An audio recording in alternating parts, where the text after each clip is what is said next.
Nakikita ba nyo ito? Ayan po.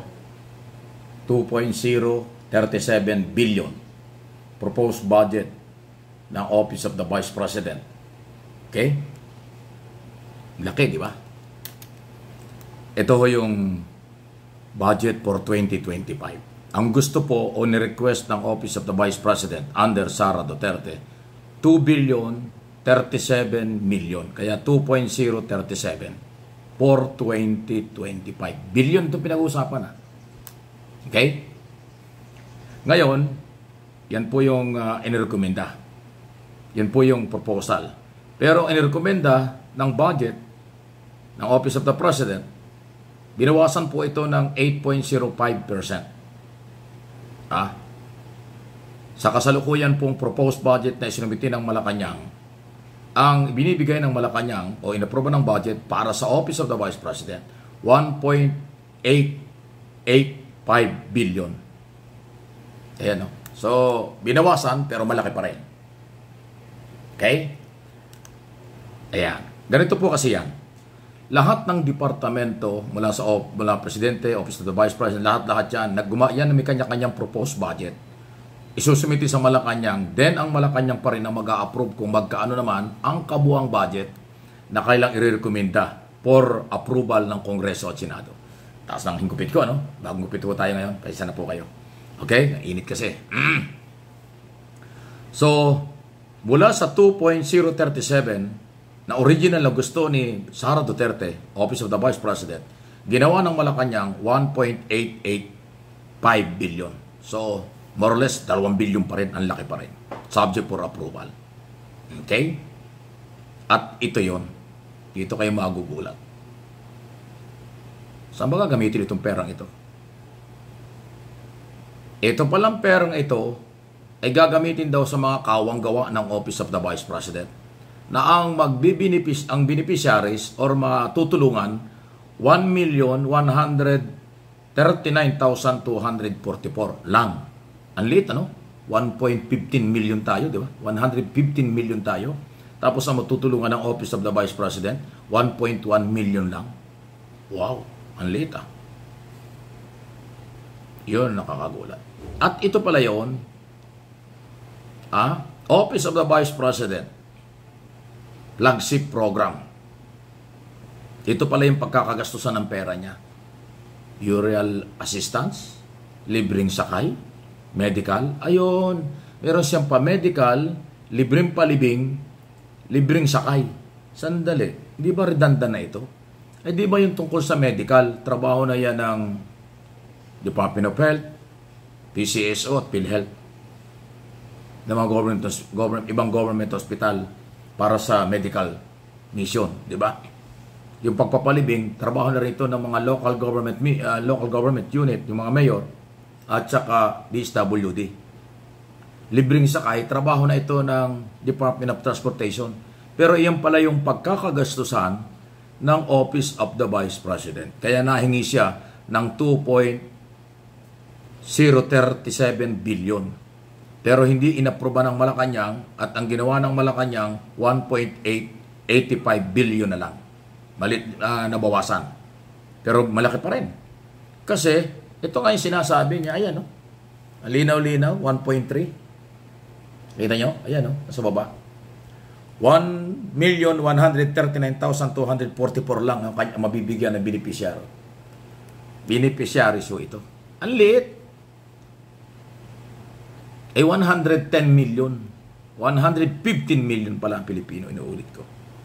So, ayun. Yung pala ang gagastusan. Alam nyo, kaya ako tinatalakay. Hindi masamang tumulong. Kaya lang parang redundant na sa ibang opisina ng gobyerno. Hindi ho fake news yan. Baka sabihin nyo fake news yan. Ayan, lumabas ito sa, sabi ito lumabas? GMA Newsline. Thank you. Ayan o. Sila ho yung naglabas niya. Ayan o. Istorya. Ayan o. Office of the Vice President, OVP, proposed budget for 2025. Ayan o. Yun yun. Kaya pinapakita ko sa inyo para lang maalaman nyo. Ayan. Okay? So, ngayon, ganito. Akala ko naman yung pagkakagastusan ng Office of the Vice President, ibang trabaho, ibang paglilingkod sa bayan, nang hindi kahalintulad ng ginagawa na ng ibang departamento. Kasi yung inulit ko, yung medical mission, libreng libing, tsaka libreng sakay, may mga departamento nang gumagawa nito eh. Sayang ang pera natin, dapat maibili na lang ng iba yan, ano? Kasi po, kung yung maalala, nung nakaraang mga Vice President, si Noli De Castro, tsaka si Leni Robredo, ang budget nila wala pang 1 billion eh. Kung di nung kakamali, 700 million lang. Pero meron din silang mga kawang gawa na hindi sila humingi ng budget mula sa taxes ng taong bayan, buwis ng taong bayan. Si Leni Robredo, ang dami niya mga project nung siya Vice President. Pero malit lang ang pera niya. Ang tumulong sa kanya, pribadong sektor. Itong kay Inday Sara, kaya ito napapag-usapan kasi hindi na siya kaalyado ng gobyerno ngayon. Nag-resign siya sa gabinete dahil hindi daw niya gusto ang pamamalakad tungkol sa pera. Hindi daw tama yung budget ng Department of Education kaya siya nag-resign. Yan ang sinabi niya. Tapos ngayon, naglagay siya ng kanyang ganyang project at kaya humingi siya ng ganyang bilyong pera. Alam mo sa term lang po ni Inday Sara Duterte, umabot ng bilyon-bilyon ang budget ng Office of the Vice President. Noong araw, walang ganyan.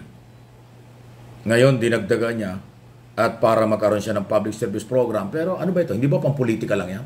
Libreng sakay, medical mission, or libreng ng palibing? Di ba galaw yan ng mga politiko para maalaala pagdating ng eleksyon? Pero kung, okay. Ang problema, pera ho ng taong bayan ito eh. Kaya ho, may karapatan tayong pag-usapan ito.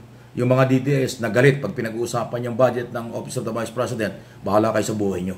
Pera ng taong bayan, hindi naman pera ng DDS yan eh. Pera ng mamamayang Pilipino, kaya bawat Pilipino may karapatan magtanong sa budget. So, napakaliit na porsyento. Ilang porsyento yun? 115 million ang Pilipino, pero ang mabibigyan ng beneficiaries ng budget ng Office of the Vice President, 1.1 million lang. Ano yun? Kakagulo, ano ha? So, ayan po yan pong nirekomenda ng Malacanang na 1.885 billion ng Office of the Vice President, subject pa yan for approval ng Kongreso at Senado. At yan nga yung pinag-uusapan. Pag hindi na-justify yan ni Sara Duterte kung saan niya gagamitin, at nakita yung parang redundant na. Kasi nga, inuulit ko, yung kanyang pagkakagastusan, trabaho na ng ibang department, pero nilalagay niya ng pondo. Kaya, nako, Inday Sara, aralin mo mabuti ang budget na yan. Siguradong tatanungin niya ng mga kongresista at mga senador, lalo na mga congressman. Dahil binabanatan mo ang kongreso eh. Siguradong itatanong yan. Alam niyo, pagka budget hearing, budget deliberation, ultimong barya yan. May karapatan tanungin ng congressman dahil sila kinatawan ng taong bayan. So good luck, Vice President. Kung paano mo ilaban ang budget mo, paano mo ma-justify sa mga congressman na kailangan mo ang kawang-gawa program mo sa Office of the Vice President. Any comment, reaction sa mga bagay po na ating tinatapik ito, sa isyong ito. Huwag kayong mag-alala. Wala akong problema dyan sa ating pagtalakay na ito. Inaaral ko naman yan kung bakit bago natin pag-usapan. Madalit sabi, pera ito ng taong bayan. Kukunin sa buwis ng taong bayan ang lahat ng budget ng gobyerno kasama ang Office of the Vice President. Pero kung ang dating parang redundant, paulit-ulit lang na programa, baka politika lang ito. Huwag naman. Pera ng bayan yan eh. Kawawa ang may-ari. Paki-like lang po ninyo ang mga video na ating pinag-uusapan dito sa MA Pinoy TV. Kasama na yung isang channel pa natin, Mike Abe. Opinions